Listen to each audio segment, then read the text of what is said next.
राधे कृष्ण। कार्तिक महात्म्य पहला अध्याय। नैमिषारण्य तीर्थ में श्री सूत जी महाराज 88,000 शौनकादि ऋषियों से बोले, अब मैं आपके सामने कार्तिक महात्म्य की श्रेष्ठ कथा कहता हूँ, जिसे सुनकर मनुष्य सब प्रकार के पापों से छूटकर वैकुंठ को प्राप्त कर लेता है। सूत जी ने कहा, श्री कृष्ण जी से आज्ञा लेकर नारद जी के चले जाने पर सत्यभामा प्रसन्न होकर श्री कृष्ण से बोली, हे नाथ, मेरा जीवन सफल हो गया। मेरे माता पिता भी धन्य हैं, जो आपकी 16,000 रानियों में मैं अत्यधिक प्यारी हुई।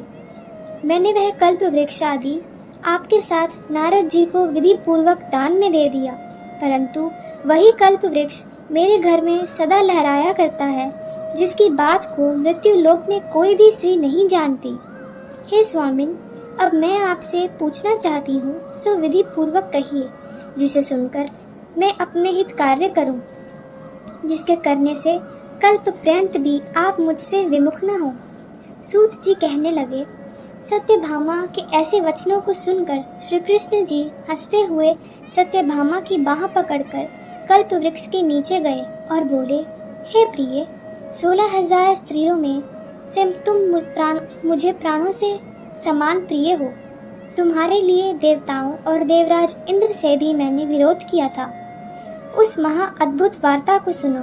सूत जी बोले, एक दिन श्री कृष्ण भगवान ने सत्यभामा के साथ गरुड़ पर सवार होकर इंद्रलोक में जाकर कल्प वृक्ष मांगा। तब इंद्र के न देने पर गरुड़ का इंद्र से घोर युद्ध हुआ था। हे प्रिय, जब तुम्हें हर चीज दे सकता हूँ, हर कार्य कर सकता हूँ, तो क्या तुम्हारे आश्चर्यजनक प्रश्न का उत्तर न दूंगा? यह सुन सत्यभामा बोली, हे प्रभु, पूर्व जन्म में मेरा कैसा स्वभाव था, किसकी पुत्री थी, मैंने कौन से दान व्रत या तप नहीं किए जिससे मुझे मृत्यु लोक में जन्म लेना पड़ा, और ऐसा कौन से शुभ कर्म किए या कि यहाँ आकर आपकी अर्धांगिनी हुई और आप गरुड़ पर सवार होकर मुझे साथ में लिए इंद्रादि देवताओं के स्थानों में फिरते हो।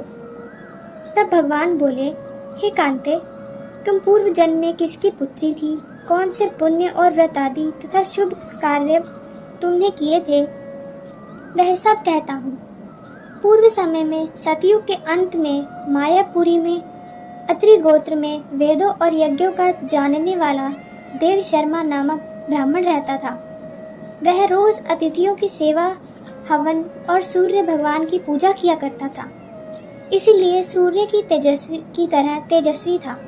उस ब्राह्मण के बुढ़ापे में एक गुणवती नामक की कन्या हुई, जिसका विवाह उस पुत्रहीन ब्राह्मण ने अपने चंद्र नाम के शिष्य के साथ कर दिया और वे दोनों पिता पुत्र की तरह रहने लगे।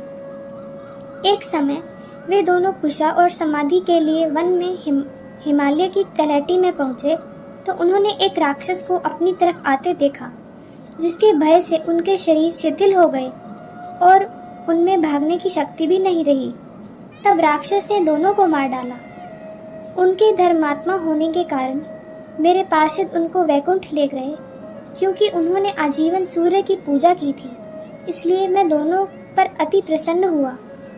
जब वह दोनों विमान पर चढ़े हुए सूर्य के समान तेजस्वी स्वरूप रूपवान चंदन और माला धारण किए हुए वैकुंठ में आए, तब मेरे पास दिव्य भोगों के भोग भोगने लगे। राधे कृष्ण।